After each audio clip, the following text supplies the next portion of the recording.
नहीं थी, लेकिन तमाम तरह की योजनाएं जिस तरीके से केंद्र सरकार ने, मोदी सरकार ने इन महिलाओं को लेकर लेकर आए, उसका जो फायदा है इनको मिला। और वही कह सकते हैं कि जो महिलाएं आपको रोड शो में दिखाई दी देती हैं। आप देखें कि कच्चे घरों में रहती थी, उन महिलाओं के नाम पक्के घर किए गए। आप देखें उन महिलाओं को स्वावलंबी बनाने के लिए स्व सहायता समूह के माध्यम से एक बड़ी जो रकम है वो महिलाओं के खातों में पहुंची और आज महिलाएं अपने पैरों पर खड़ी हो रही हैं। तो ये प्यार है और प्रधानमंत्री नरेंद्र मोदी की योजनाओं का जो लाभ है वो महिलाओं को मिलता है। आप देखें कि किस तरीके से महाराष्ट्र की महिलाएं कर्तव्य दिखाकर प्रधानमंत्री का जो स्वागत है वो कर रही हैं। बड़ी संख्या में आप देखें दोनों तरफ जो रोड के दोनों तरफ ऊंची ऊंची बिल्डिंग है, नीरज वहां नीरज पर ये तस्वीरों में हम जो देख पा रहे हैं, प्रधानमंत्री पीछे मुड़कर उनका काफिला इस वक्त रुका हुआ है, ये क्या चल रहा है? देखिए पीछे बड़ी संख्या में लोग हैं और खासतौर से महिला और युवा हैं जो मोदी मोदी की जो आवाज है वो काफी देर से लगा रहे थे। और प्रधानमंत्री उस आवाज को सुनकर थोड़ी देर के लिए रुके और वहां पर महाराष्ट्र के अलग अलग हिस्सों से ये कह सकते हैं कि जो कलाकार हैं वो अपनी कला का प्रदर्शन कर रहे हैं। और इस समय जो उप मुख्यमंत्री हैं देवेंद्र फडणवीस, उनको बता रहे हैं कि किस तरीके से जो महिलाएं हैं, इसके अलावा जो युवा जो लोग अलग अलग जगह से आए हैं जो अपनी कला का प्रदर्शन कर रहे हैं, उस कला के बारे में प्रधानमंत्री नरेंद्र मोदी को बता रहे हैं। और आप देखें कि महिलाएं किस तरीके से नृत्य कर रही हैं, प्रधानमंत्री के आगे महिलाएं बड़ी संख्या में चल रही हैं और वो नृत्य करके एक तरीके से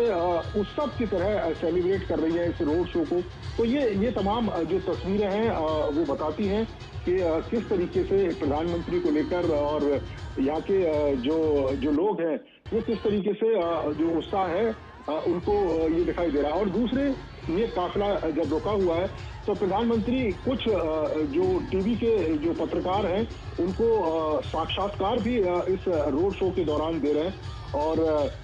अपनी तमाम योजनाएं, किस तरीके की रणनीति है, किस तरीके से वो कैंपेन कर रहे हैं, कौन कौन से इश्यूज हैं, इन पर उन पत्रकारों से बातचीत है प्रधानमंत्री रोड शो के दौरान वो भी कर रहे हैं। तो आप देखें कि ये जो तस्वीरें हैं और इस समय मुख्यमंत्री महाराष्ट्र, उप मुख्यमंत्री महाराष्ट्र प्रधानमंत्री के साथ रोड शो में उस गाड़ी पर सवार हैं। आप देखें कमल का फूल एक जो बच्चा है उसके द्वारा दिखाया जा रहा है। और इसके साथ साथ कई सारी आपने तस्वीरें भी देखी होंगी प्रधानमंत्री के रोड शो के अलावा।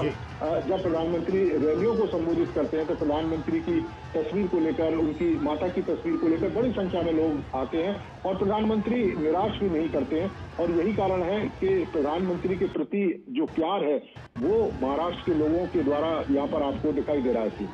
बिल्कुल। और नीरज, जैसा कि आपने बताया कि वहाँ पे किस तरह से महिलाएं अच्छी खासी तादाद में हैं और आपने जिक्र किया कि किस तरह से महिलाओं के लिए जो बीते 10 वर्षों में केंद्र सरकार की तरफ से योजनाएं चलाई गई हैं उनका कितना फ़ायदा हुआ है उन महिलाओं को। और इसलिए आप देखिए अच्छी खासी तादाद में वहाँ पे महिलाएं मौजूद हैं। और इन तस्वीरों में सड़क के दोनों ही तरफ नीरज हम युवाओं को भी देख पा रहे हैं, इसलिए कि 10 वर्षों में केंद्र सरकार ने युवाओं के लिए भी, चाहे वो जो उनके कौशल विकास की बात हो, उनके रोज़गार की बात हो, इन तमाम क्षेत्रों में स्टार्टअप्स की बात हो, इन तमाम क्षेत्रों में सरकार ने युवाओं के लिए भी खासा काम किया है। इसलिए इन तस्वीरों में हम देख पा रहे हैं कि अच्छी खासी तादाद में युवाओं भी मौजूद हैं, उसमें लड़के लड़कियां सब हैं। ठीक है, बिल्कुल काम किया है। और आप देखें कि जिस तरीके से मोदी सरकार लगातार काम कर रही है हर वर्ग को लेकर, आप सिर्फ युवाओं तक ही ना सीमित रहे, आप महिलाओं को देखें, युवाओं को, किसानों को, इसके अलावा जो मध्यम वर्ग के लोग हैं, तमाम जो पिछड़े समुदाय के लोग हैं उनके लिए जिस तरह की योजना है। आप देखें ये युवा जो पहले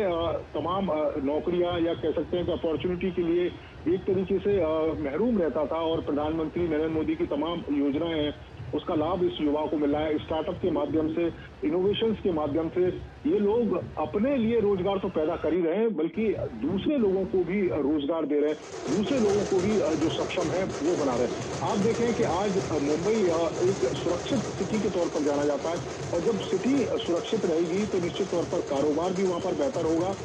रोजगार और रोजी रोटी के जो धंधे हैं वो भी ज्यादा सक्षम तरीके से चलेंगे। यही कारण है कि आप देखें कि युवाओं को बड़े संख्या में रोजगार दिए गए, उनके लिए स्टार्टअप, मुद्रा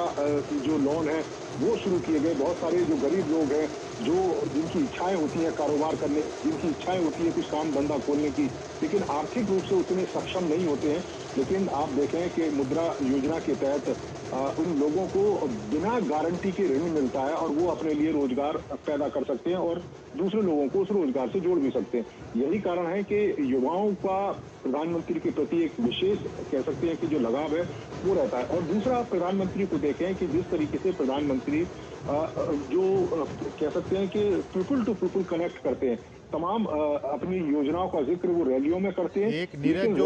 नीरज जो इस वक्त मैं देख रहा हूँ तस्वीरों में, बहुत अच्छा मैसेज सकल हिंदू समाज घाटकोपर की तरफ से कि मेरी चौखट पे चल के आज मेरे प्रधान आए हैं, बजाओ ढोल स्वागत के कि देश के प्राण आए हैं। इस तरह के जो बहुत ही दिल को छू लेने वाले जो संदेश हैं वो भी वहाँ पे 400 साल का सपना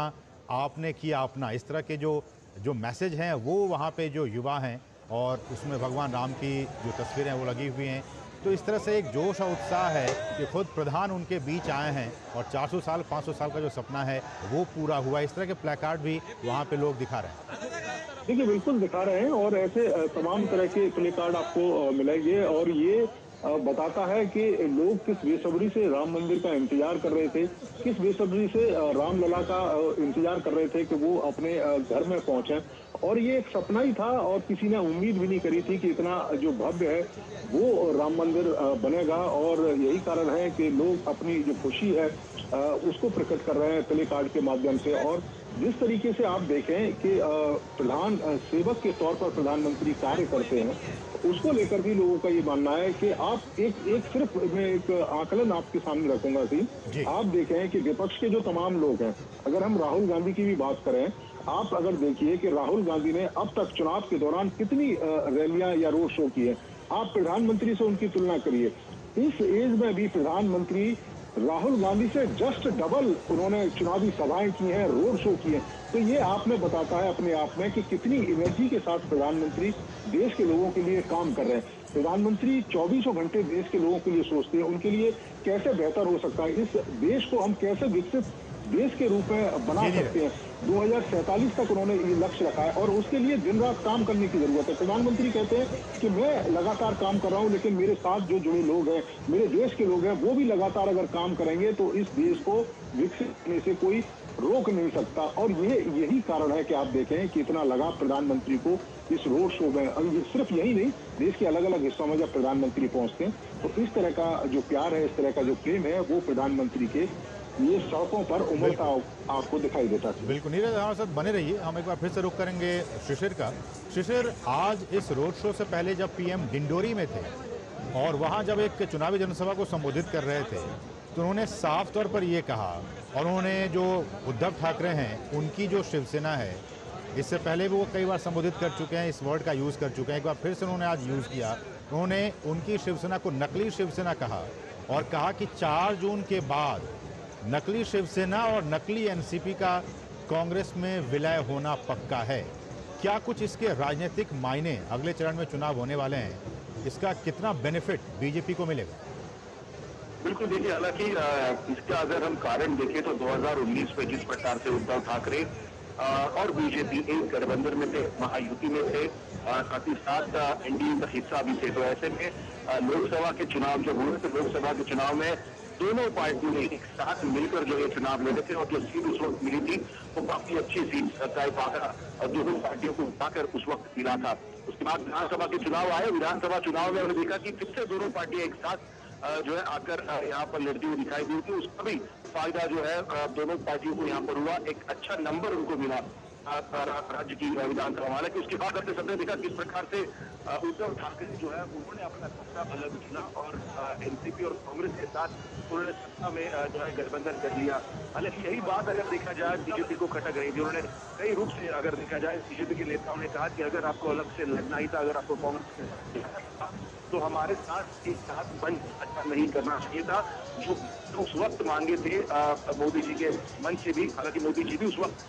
जो है चुनावी रैली में थे, तो ऐसे में वो नहीं करना चाहिए। उसके बाद जिस प्रकार से हमने देखा कि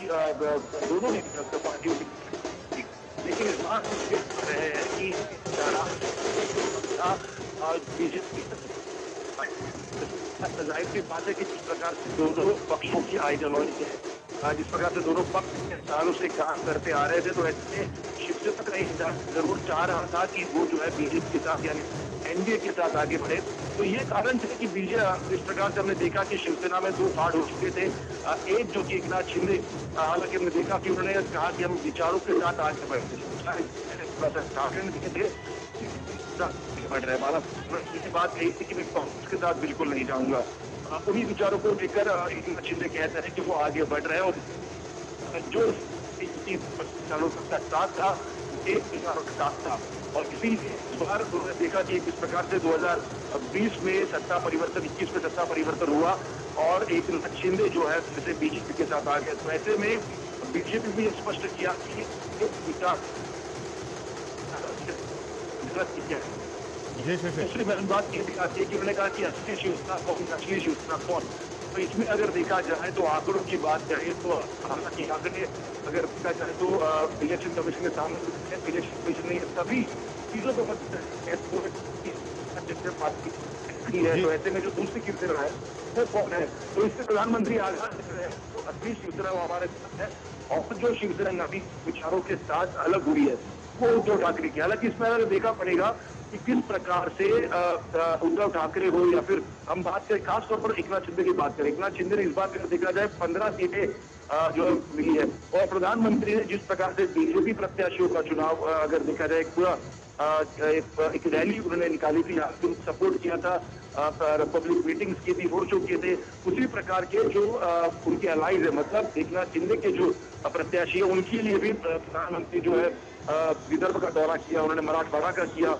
हालांकि सर ने कहा कि वो जो पश्चिम महाराष्ट्र है वहां पर भी बड़े तादाद पर वो आए। और अब मुंबई की हम बात कर रहे हैं तो मुंबई में प्रधानमंत्री आए। तो ऐसे में प्रधानमंत्री ने स्पष्ट कर दिया है कि उनके साथ वही शिवसेना है जो पिछले 25 सालों से बीजेपी के साथ थी, महायुति में थी। ये उनका कहने का काफी स्पष्ट विषय। और लोगों के सामने जब प्रधानमंत्री जाते हैं तो इसी बात को लेकर जाते हैं कि विचारों में कोई जो है अंतर नहीं है और इसीलिए जो इस वक्त लोग हमारे साथ है उसी विचारधारा पर काम कर रहे हैं और चल रहे हैं। तो अब ये लोगों के पाले में गेंद है कि लोग क्या सोचते हैं। हालांकि लोगों ने, जैसे मैंने पहले कहा कि लोगों ने उनको चुन के दिया था क्योंकि इसकी विचारधारा की पार्टियां हैं और ऐसे में उनको विधानसभा में पिछली अच्छे बहुमत मिले थे और साथ ही साथ अगर देखा जाए तो एक अच्छा आंकड़ा इन दो शिवसेना हो या फिर बीजेपी हो, उन दोनों को मिला था। तो ऐसे में लोगों ने उस वक्त भी चुन के दिया था और इसीलिए अमूमन प्रधानमंत्री शायद इस बात को जानते हैं कि अगर शिवसेना उनके साथ रही तो उसका फायदा भी जो है गठबंधन सरकार को होगा। इस प्रकार से सीटों का गणित जुटाना है, उसमें अगर देखा जाए तो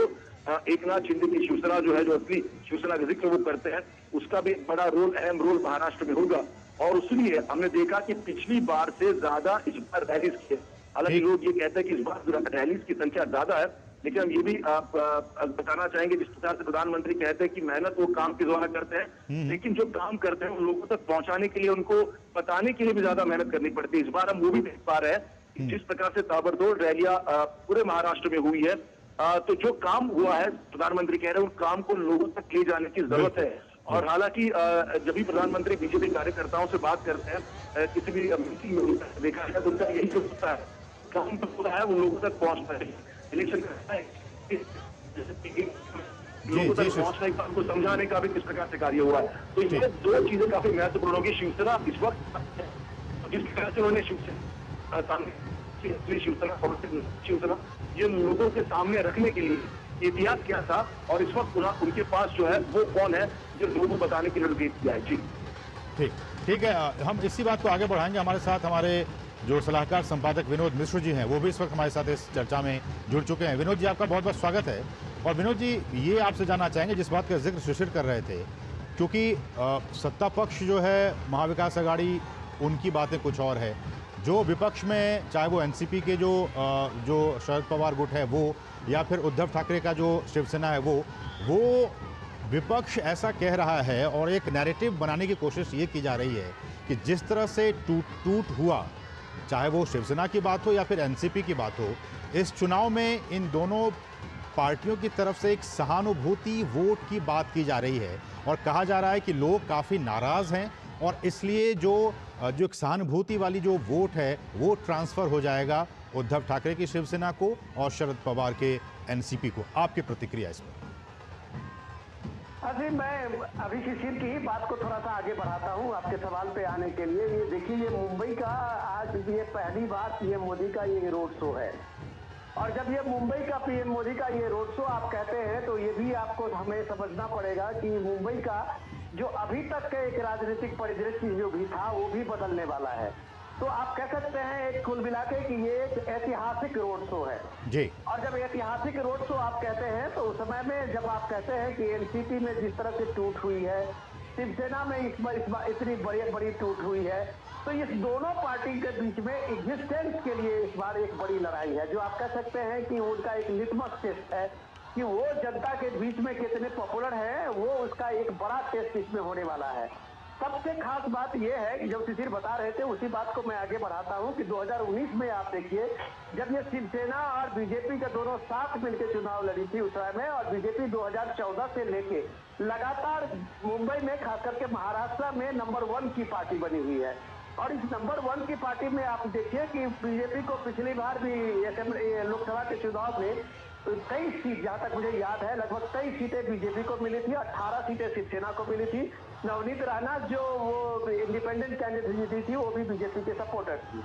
और इस बार परिस्थिति बदला ये है कि वो शिवसेना जो उद्धव है उसके 2 फांक हुए हैं और उसमें से वो एकनाथ शिंदे बाहर हुए हैं। एकनाथ शिंदे क्या जो शिवसेना कैडर है या शिवसेना के जो बड़ी तादाद में विधायक निकले और उसके बाद वहां पे जो सरकार बनी महायुति की, उसका भी परिदृश्य आपको देखना होगा। तो उनके हाथ में शिवसेना उद्धव के हाथ में सिर्फ एक सिंपैथी के अलावा कोई एक बड़ा मुद्दा नहीं है। वो ये कह सकते हैं कि हमारी ये टूट हुई है, हमारी ये सारी चीजें हुई है, लेकिन जनता के नजर में वो कोविड के समय से लेके और बाद के समय तक में जो उद्धव ठाकरे का शासनकाल रहा है उनकी आक्रमण्यता भी उनके सामने में है। वो चीफ मिनिस्टर पूरे टेन्योर में शायद ही कोई किसी दिन सचिवालय गए होंगे। तो ये सारी चीजें लोगों के जहन में है। अब ये सवाल तो लिटमस टेस्ट की जब मैं बात कर रहा था तो देखिए इस मुंबई में पहली बार ऐसा है कि शिवसेना के दोनों धड़ा आमने सामने है। 3 सीट में एकनाथ शिंदे और उद्धव सेना के शिंदे जो है वो आमने सामने में है। तो ये आप ये कह सकते हैं कि एक अस्तित्व की बड़ी लड़ाई है दोनों शिवसेना के बीच में कि असली सेना कौन। जब प्राइम मिनिस्टर मोदी अब कहते ही अभी कल्याण की सभा में कहते हुए ये नकली सेना से सावधान रहने की जरूरत है, तो उसके पीछे उनका एक तर्क है कि अगर ये सहानुभूति उनके लिए काम करते हुए नजर आती तो महाराष्ट्र के पॉलिटिक्स में जिसको सबसे बड़ा चाणक्य ये माना जाता है शरद पवार को, तो शायद उनको ये कहने की जरूरत नहीं पड़ती कि आने वाले टाइम में जो छोटी मोटी पार्टियां हैं उसका कांग्रेस में विलय हो जाएगा। तो यही बात पीएम मोदी ने आज यहाँ की पब्लिक रैली में उठाया था। क्या बाला साहब ठाकरे का शिवसेना, क्या उनकी वो पार्टी और उनका स्वाभिमान आज कांग्रेस के पार्टी में विलय होने जा रहा है, ये एक दुखद पहलू है। जब प्राइम मिनिस्टर मोदी बाला साहब ठाकरे की बात करते हैं तो आप उसी तरह से देखिए कि शिवसेना शिंदे जो है वो अपना सिंबल को लेके बाला साहब ठाकरे को ये माना है। तो ये असली और नकली शिवसेना का भी टेस्ट इस लोकसभा के चुनाव में होना है। हो सकता है कि 6 महीने के बाद असेंबली के चुनाव में जो भी परिदृश्य निकले, लेकिन ये सारी लड़ाई जो आप देख रहे हैं वो लोकसभा से का कम विधानसभा चुनाव के लिए ये सारी क्षेत्रीय पार्टियां अपने पूरे दम खम के साथ लगी हुई है। लेकिन हमें यह नहीं भूलना चाहिए कि ये लोकसभा का चुनाव है और यहाँ का खास करके मुंबई का मतदाता 5वें चरण में सिर्फ ये मुंबई का ही रह गया है और इसके बाद शायद महाराष्ट्र का ये पोल फेज खत्म हो जाता है पोलिंग का। तो इस मुंबई के जो मतदाता है वो हमेशा राष्ट्रवादी रहे हैं, राष्ट्र के प्रति, देश के प्रति, एक मजबूत प्रधानमंत्री के प्रति, एक स्थिर सरकार के प्रति उनका एक डेडिकेशन रहा है। यह देश मुंबई जो है वो देश की आर्थिक राजधानी है, कारोबारी राजधानी है और मुंबई ने इस 10 सालों में जो प्रगति देखी है इंफ्रास्ट्रक्चर के रूप में, कनेक्टिविटी के रूप में, मेट्रो नेटवर्क के रूप में, तो मुझे नहीं लगता है कि मुंबई का जो है वो मुंबई वाले किसी भी रूप में शिवसेना का वो लिटमस टेस्ट के लिए वो अपनी तरफ से किसी भी तरह का योगदान देंगे, क्योंकि उनको ये बात का पता है कि नरेंद्र मोदी उनके सामने में एक स्टेट प्राइम मिनिस्टर हैं। बिल्कुल विनोद जी, इसी से जुड़ता हुआ एक और सवाल कि जो महाविकास अघाड़ी के जो लोग कह रहे हैं और कुछ विपक्ष के लोग ये भी वहाँ कह रहे हैं कि चलिए बीजेपी ठीक है, लेकिन बीजेपी से जो वहाँ के जो लोग हैं, जो वोटर्स हैं, उतने नाराज़ नहीं हैं। ये मैं अभी कहीं पढ़ रहा था, उसमें कहा कि लोग बीजेपी से ज़्यादा नाराज़ नहीं है इस चुनाव में। सबसे ज़्यादा अगर नाराज़ हैं तो ये एकनाथ शिंदे से हैं और अजीत पवार से हैं। वो इसलिए कि उन्होंने ये जो टूटन हुआ पार्टी में चाहे वो शिवसेना की बात हो या फिर एनसीपी की बात हो, इन्होंने उसमें बढ़ चढ़ कर हिस्सा लिया। इसलिए लोग ज़्यादा बीजेपी से कम और इन दोनों ही लोगों से ज़्यादा नाराज़ हैं। देखिए, ये परसेप्शन की बात है और नैरेटिव की बात है। अगर आप इसके पलट को देखिए कि पूरे के पूरे एनसीपी का जो एग्जिस्टेंस है वो अजीत पवार के हाथ में था। अजीत पवार ही उस पूरे पार्टी का नेटवर्क से लेके पूरे पार्टी को एक तरह से आप लीड करते हुए दिखते थे, भले ही शरद पवार का नाम था।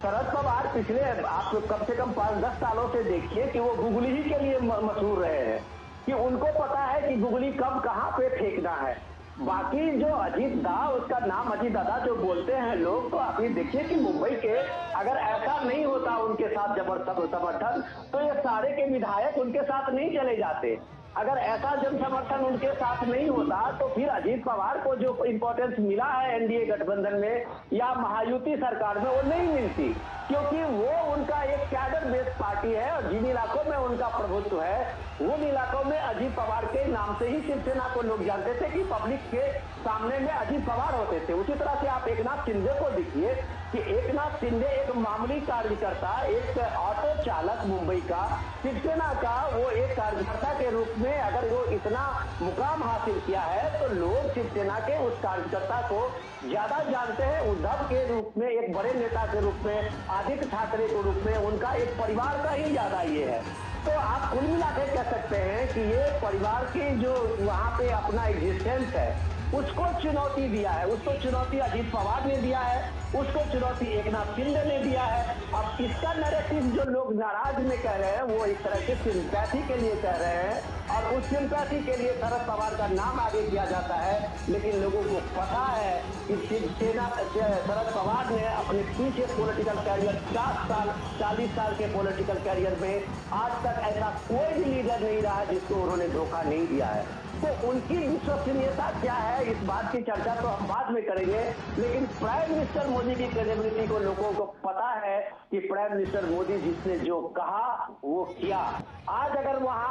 राम मंदिर का भव्य प्राण प्रतिष्ठा की बात आप कहें तो लोगों में, मुंबई में खास करके शिवसेना में बीजेपी से ज्यादा राम मंदिर के लिए था, एक मुखर सपोर्ट था और उस बात को लेकर शिवसेना सबसे बड़े आगे आए थे और उसका क्रेडिट भी बाला साहब लेते हुए दिखते थे। आज अगर उस उद्धव के नाम में मुंबई के आप राम मंदिर से आप दूरी बनाते हैं, आप एक नया फ्रेम करते हैं सेकुलरिज्म का, तो शायद उनके कैडर, उनके वोटर को ये सही डाइजेस्ट नहीं होता होगा, क्योंकि बाला साहब का जो एक अपना आदर्श रहा है, विचारधारा रहा है, उस बात को अगर एकनाथ शिंदे आगे बढ़ा रहे हैं तो शायद यह बात कहने में बेईमानी होगी कि ये एकनाथ शिंदे से नाराजगी है और उद्धव के लिए लोगों का एक बड़ी, आप कह सकते हैं कि सद्भावना है या एक लहर है, उस चीज का मैं कहीं नहीं देख पा रहा हूँ। और इसलिए विनोद जी, आज प्रधानमंत्री की वो बातें मुझे याद आ रही हैं। आज ही जब वो महाराष्ट्र में थे और चुनावी जनसभा को संबोधित कर रहे थे डिंडोरी में, तो उन्होंने कहा भी कि बाला साहब ठाकरे ने ये कहा था जब वो जीवित थे, उन्होंने कहा था कि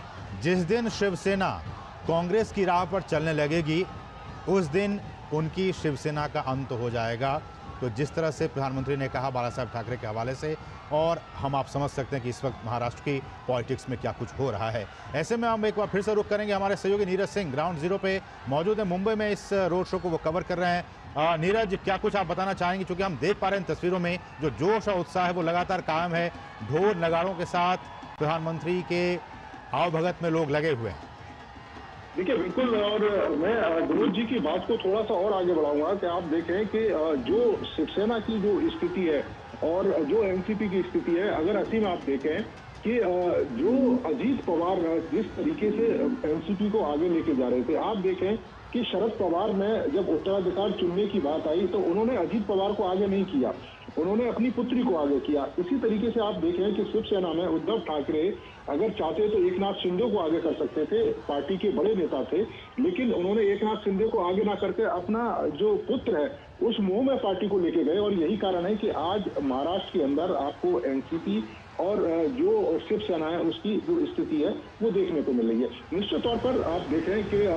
प्रधानमंत्री जब इस बात का जिक्र करते हैं कि वो देश के लोगों के लिए लगातार जो कार्य है वो कर रहे हैं, और आप देखें इस समय प्रधानमंत्री का काफिला रुका हुआ है और जैसा कि हम असीम आपको जिक्र भी कर रहे थे कि प्रधानमंत्री मीडिया के कुछ लोगों के साथ जो इंटरव्यू है वो भी इस रोड शो के दौरान दे रहे हैं। और ये जो दृश्य आपको दिखाई दे रहे हैं कि महाराष्ट्र में जिस तरीके से घाटकोपर इलाके में जो लोग हैं, आप देखें कि 400 पार नहीं लोगों ने 450 पार के जो प्लेस कार्ड हैं वो भी वहाँ पर शो कर रखे, जो बताता है कि प्रधानमंत्री को लेकर किस तरीके का विश्वास यहाँ के जो लोग हैं वो व्यक्त कर रहे हैं। आप देखें कि इस इलाके की अगर हम असीम बात करें, ये एक ऐसा इलाका है, कारोबारी इलाका है और बड़ी संख्या में जो अलग अलग देश के अलग अलग हिस्सों के जो लोग हैं वो इस इलाके में रहते हैं। खासतौर से आप देखें कि गुजराती समुदाय के लोग भी यहाँ पर आपको मिलेंगे, जो पंजाब से कुछ समुदाय के जो लोग हैं वो यहाँ पर मिलेंगे, साउथ इंडिया से भी यहाँ पर जो लोग हैं बड़ी संख्या में रहते हैं। तो आपको एक तरीके की एक मिनी इंडिया की जो झलक है वो घाटकोपर इलाके में दिखाई दे रही है। और ये जो दृश्य आप देख रहे हैं कि जिस तरीके से विहंगम दृश्य है, दोनों ही तरफ लाखों की संख्या में जो लोग हैं प्रधानमंत्री का जो स्वागत करने के लिए सड़कों पर उमड़े हैं, ये बताता है कि पूरे देश का एक मिनी इंडिया यहाँ पर उतरा हुआ है। और ये मिनी इंडिया अपने प्रधानमंत्री को किस तरीके से चाहता है, ये मिनी इंडिया अपने प्रधानमंत्री की गारंटी पर किस तरीके से विश्वास व्यक्त करता है। आप देखें कि केवल एक वर्ग की बात नहीं है, आप देखें किसानों को लेकर जिस तरीके से किसान सम्मान निधि, क्योंकि बड़ी संख्या में जो विदर्भ के जो किसान हैं वो मौजूद है, इसके अलावा महाराष्ट्र के अलग अलग हिस्सों में किसान हैं। 6,000 रुपए की एक मुश्त जो कह सकते हैं कि जो रकम है वो एक साल के अंदर किसानों के खातों में जाती है। उसी तरीके से राज्य सरकार भी किसानों को पैसा देती है। दोनों जो डबल इंजन जब मिलता है तो उनकी जो आय है वो भी दुगनी होती है। आप देखें आज 12,000 रुपए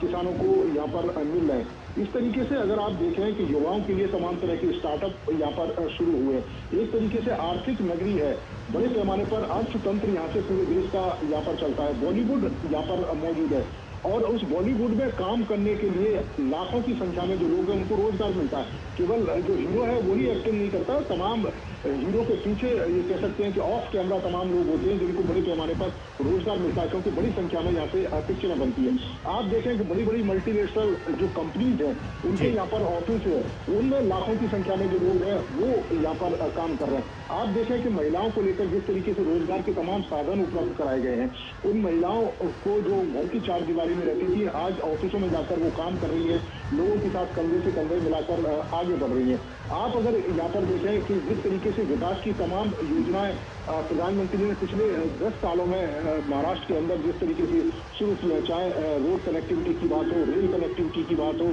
और मुंबई जो कहते थे कि एक तरीके से जाम की नगरी कही जाती थी एक समय में, आज उस जाम की स्थिति में सुधार हुआ है, क्योंकि बड़ी पैमाने पर सड़कें भी बनी है, फ्लाईओवर भी बने हैं, अंडरपास बने हैं, कनेक्टिविटी को बढ़ावा दिया गया है। और यही इस विकास की बात प्रधानमंत्री कहते हैं कि जब चहुमुखी विकास होगा तो भारत तेजी के साथ विकसित होगा। और यही कारण है कि आप देखें कि प्रधानमंत्री की इस विकास की गारंटी में महाराष्ट्र के लोग उनका साथ देते हुए इस रोड शो में नजर आ रहे हैं। बिल्कुल, तो विकास का कार्य बीते वर्षों में हुआ है और इस बात का जिक्र हमारे सहयोगी नीरज सिंह कर रहे हैं। विनोद जी, मैं आपके पास आना चाहूँगा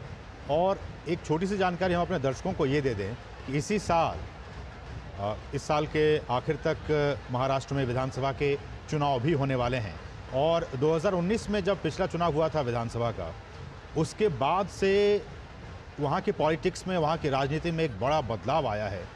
विधानसभा चुनाव के ठीक बाद बीजेपी और शिवसेना का गठबंधन जो है वो टूट गया था और शिवसेना कांग्रेस और एनसीपी के साथ चली गई थी।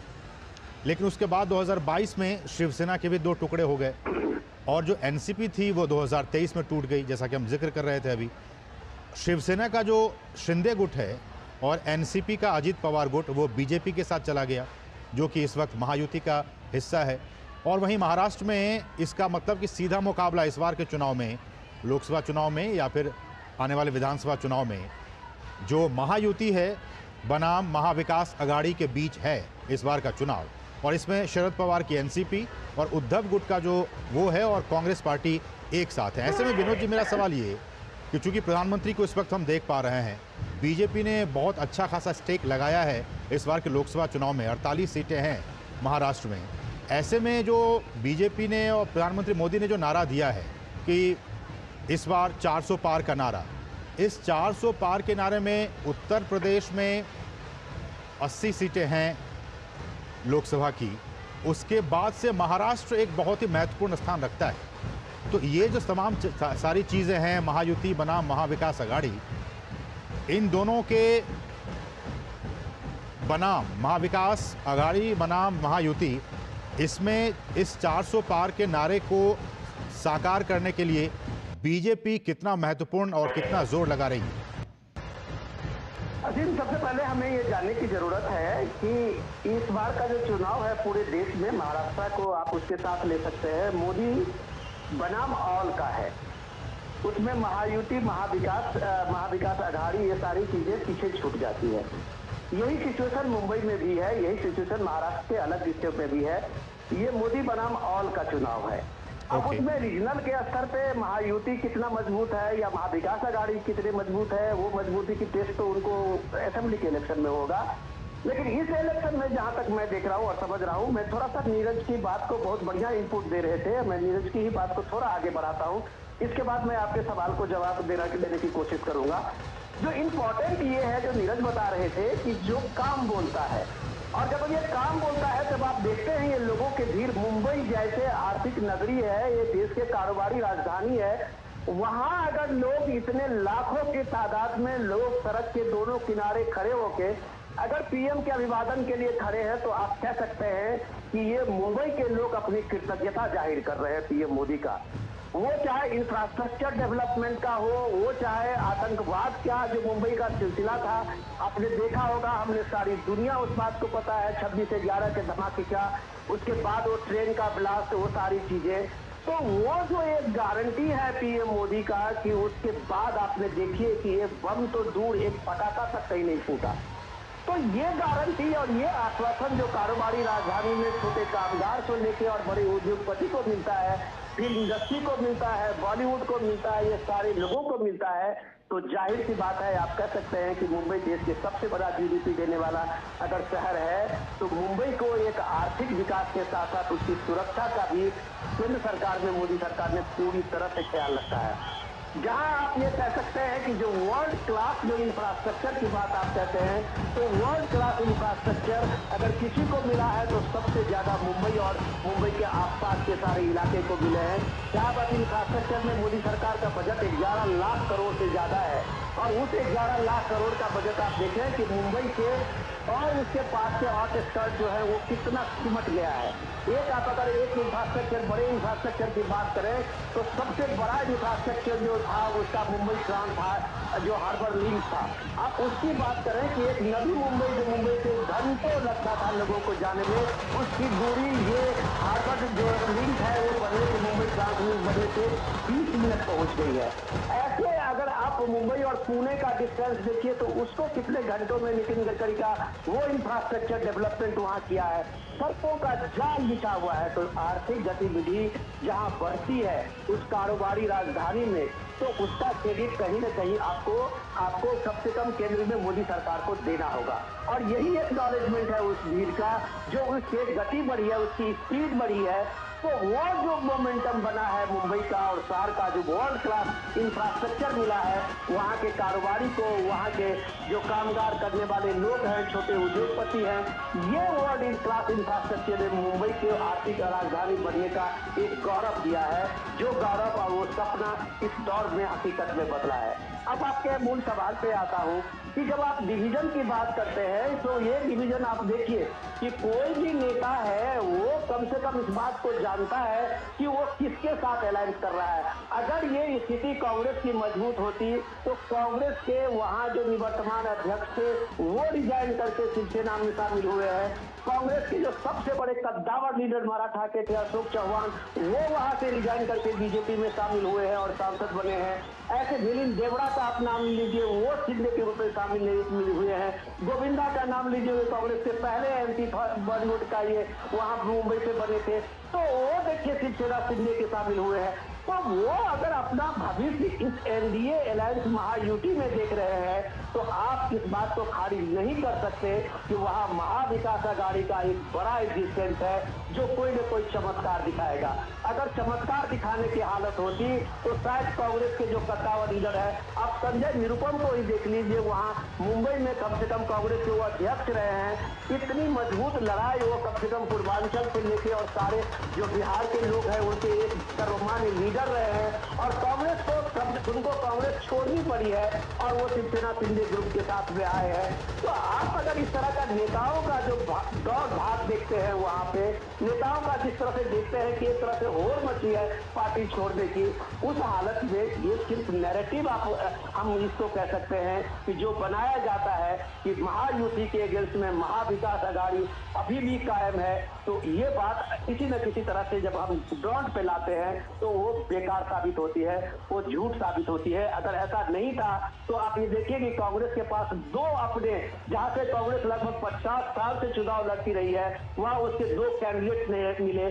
जो प्रिया दत्त ने मना किया था उसमें चुनाव लड़ने का। तो आप ये देखिए कि सिचुएशन ग्राउंड क्या है, जहां एक पार्टी को अपने एक मजबूत कैंडिडेट नहीं उतार पा रहा है और वो कैंडिडेट जो है वो सीधे शिवसेना के खाते में चला जा रहा है, उद्धव के खाते में चला जा रहा है, तो आप कह सकते हैं कि ये एक दूसरे का कंधा थामे हुए हैं। उस आंधी में बचने के लिए जो लगता है कि कहीं न कहीं हमारा मिल के साथ मिलने से, साथ रहने से कहीं हमारा वजूद बच जाएगा, और ये सिर्फ वजूद बचाने की लड़ाई है। और आज जो पीएम मोदी का रोड शो आप देख रहे हैं, मुंबई में जो 20 तारीख को चुनाव होने वाला है 5वें फेज का, सारे 6 पार्लियामेंट कंस्टिट्यूंसी में, तो वो लोगों को इस तरह से लोगों ने इसका प्रोजेक्शन दिखाया है, आप कह सकते हैं टेलीविजन की भाषा में, कि ये चुनाव का कर्टेन रेजर है। ठीक है, ऐसे में शिशिर मैं आपके पास आना चाहूँगा, जैसा कि हमारे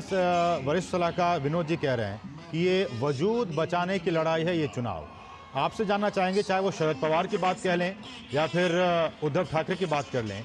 2024 का लोकसभा चुनाव क्या वाकई इन नेताओं के लिए अपने अस्तित्व की लड़ाई है, अपने वजूद की लड़ाई है?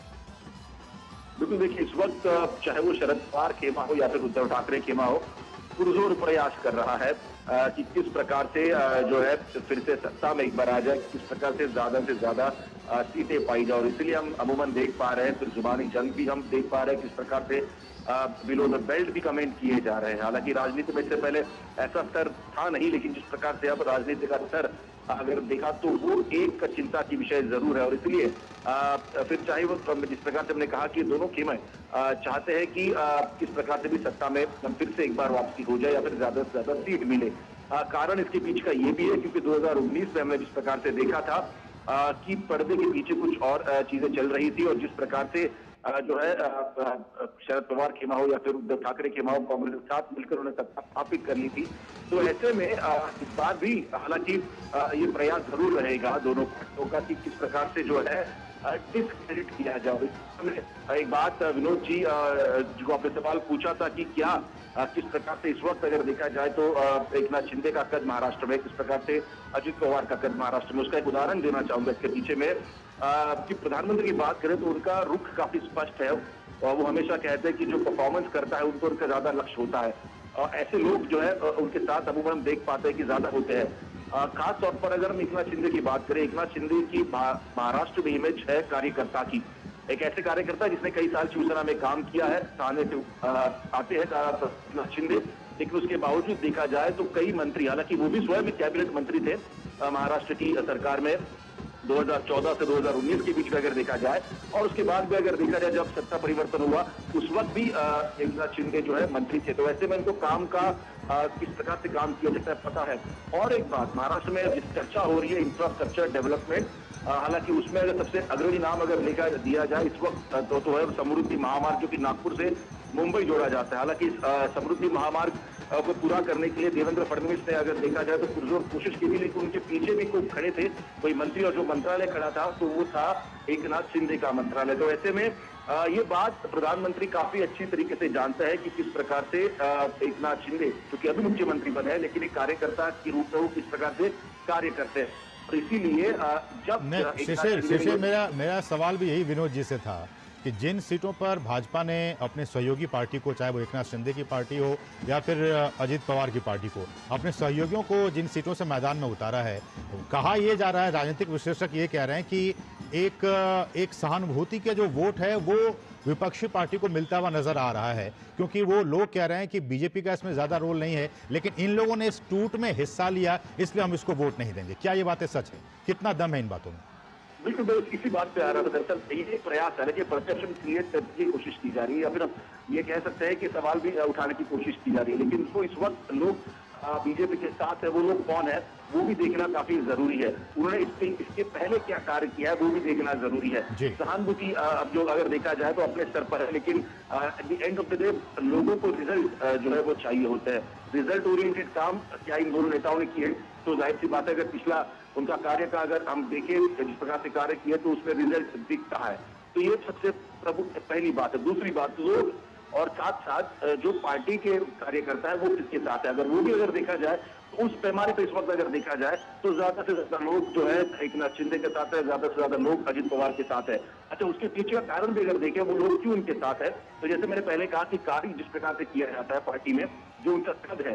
जब एकनाथ शिंदे शिवसेना में थे, जाहिर सी बात है एक कैबिनेट मंत्री का उनका दर्जा था, लेकिन उसके बावजूद हम देख पा रहे थे कि कई लोग उनसे मिलने आ रहे थे, जो खुद जो कैबिनेट मंत्री थे वो भी उनसे मिलने आ रहे थे कामों की वजह से। वही लहजा अगर देखा जाए अजित पवार का भी है, उनका भी काम करने का तरीका अमूमन उस तरह से अगर देखा जाए तो सेम ही है। तो ये दोनों की जो मान सकती है तो उसके पीछे कारण है। ये दोनों लोग इस वक्त अगर देखा जाए बीजेपी के साथ जुड़े हैं, तो इसका असर क्या होगा ये धरातल पर अगर देखा जाए तो जनता तो तय करेगी, लेकिन हमने अगर इसके पीछे पूरी अगर देख ली तो इसका उत्तर जो है वो काफी सहज होगा देने के लिए, लेकिन फिर भी इसका जवाब जो है जनता 4 तारीख को दे ही देगी। ये प्रमुख मुद्दा उसमें रहा है। दूसरी और एक बात इसमें ये भी है कि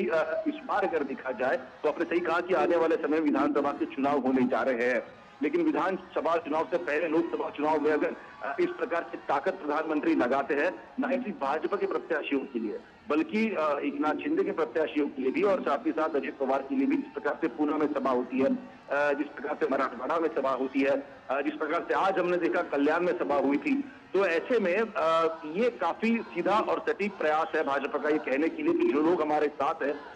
उनके लिए प्रधानमंत्री जो है इस वक्त रास्ते पर उतरा है, सपोर्ट उनको पुरजोर किया जाएगा और उनको सशक्त बनाने का भी प्रयास किया जाएगा। क्योंकि ये भी सवाल उठाए जा रहे थे कि बीजेपी के साथ जो छोटी मोटी पार्टी आती है, जो राजनीतिक पार्टी आती है, खासतौर पर रीजनल पार्टीज आती है, उनका अस्तित्व क्या होता है, ये भी सवाल जो है विपक्ष द्वारा उठाए गए थे। तो हालांकि ऐसे में अगर देखा जाए तो जो सीटें चुन के आने वाली है वो एकनाथ शिंदे की पार्टी से जो है जीत के आने वाली है। महाराष्ट्र में ये भी कहा जा रहा था कि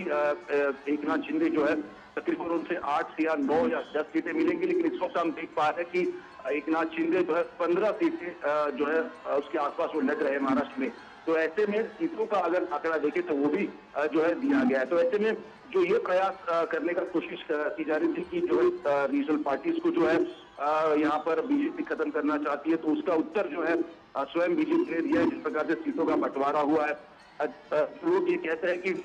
छोटी रीजनल पार्टीज है उनके जो प्रत्याशी है उनको गिराने का प्रयास बीजेपी करती है। तो ऐसे में स्वयं प्रधानमंत्री इस वक्त जो है मैदान में है और जो उनके साथ अलाइड पार्टनर्स हैं उनके प्रत्याशियों के लिए भी जो है चुनावी सभा कर रहे हैं। तो इन सभी मुद्दों को टैकल जो है बीजेपी से इस प्रकार से किया जाए। जो मुद्दे विपक्ष द्वारा उठाए जा रहे हैं, जैसे मैंने कहा ये कुछ मुद्दे थे जो कि सामने आ रहे थे, विपक्ष बार बार उसको उठा रहा था, तो उसका प्रयास भी जो है प्रधानमंत्री द्वारा हालांकि इस प्रकार के जो रैलीज है, जो कार्य वो किए जो कर रहे हैं उससे सामने आ रहा है। अब आगे वाले समय में अगर देखा जाए तो किस प्रकार से विधानसभा चुनाव का गणित होगा, काफी जटिल इस वक्त अगर स्थिति महाराष्ट्र में है और खासतौर पर 2019 की बात हो चुकी है, क्योंकि जिस प्रकार से 2 फाड़ हुए हैं, फिर चाहे वो एनसीपी हो या फिर हम बात करें शिवसेना की हो, तो ऐसे में कैच लगाना वैसे तो काफी मुश्किल है कि किस प्रकार से चुनावी गणित यहाँ पर बैठते हैं। लेकिन जहां तक बात करें कि कौन सी राह पर कौन सी पार्टी चल रही है और अगर उसको अगर देखा तो आने वाले समय में किस प्रकार से जो विजय संपादित कर पाएगी, ये भी अनुमान लगाना काफी कठिन नहीं होगा।